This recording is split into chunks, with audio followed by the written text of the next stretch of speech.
बाप और बेटे और रूहुल कुद्दस के नाम में आमीन।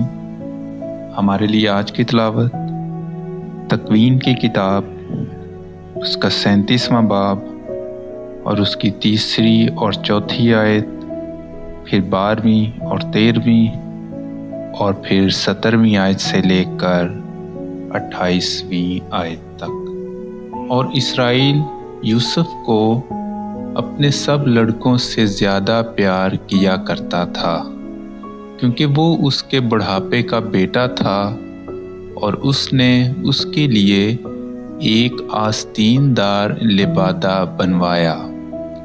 और उसके भाइयों ने देखकर कि उनका बाप उसके सब भाइयों से उसे ज़्यादा प्यार करता है, उससे कीना रखा, यहाँ तक कि उससे सुलह की बात ना कर सकते थे।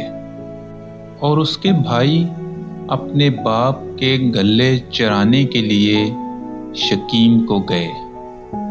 तब इसराइल ने यूसुफ से कहा, क्या तेरे भाई शकीम में नहीं चराते? आ, मैं तुझे उनके पास भेजूं। तब यूसुफ अपने भाइयों के पीछे चला और उन्हें दोताइन में पाया। जब उन्होंने उसे दूर से देखा तो पेशतर इससे कि वो नज़दीक आए उसके कत्ल का मंसूबा बांधा।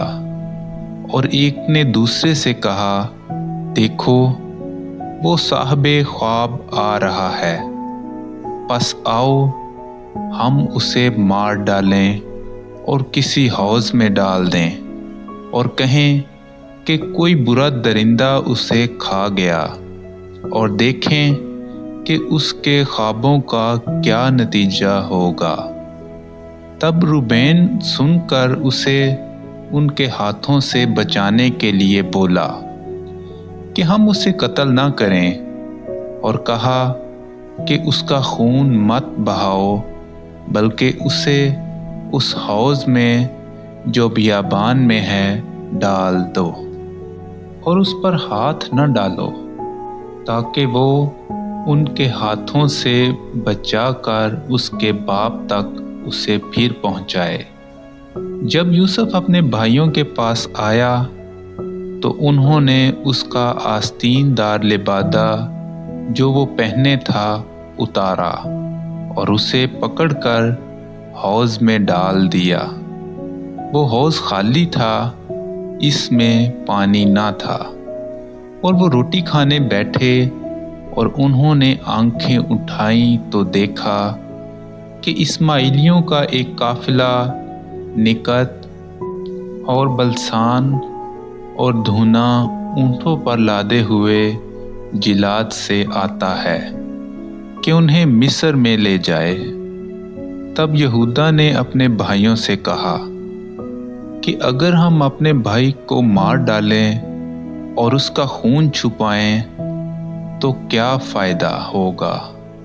आओ उसे इस्माइलियों के हाथ बेचें और उस पर अपने हाथ ना डालें, क्योंकि वो हमारा भाई और हमारा खून है। और उसके भाइयों ने उसकी बात मानी।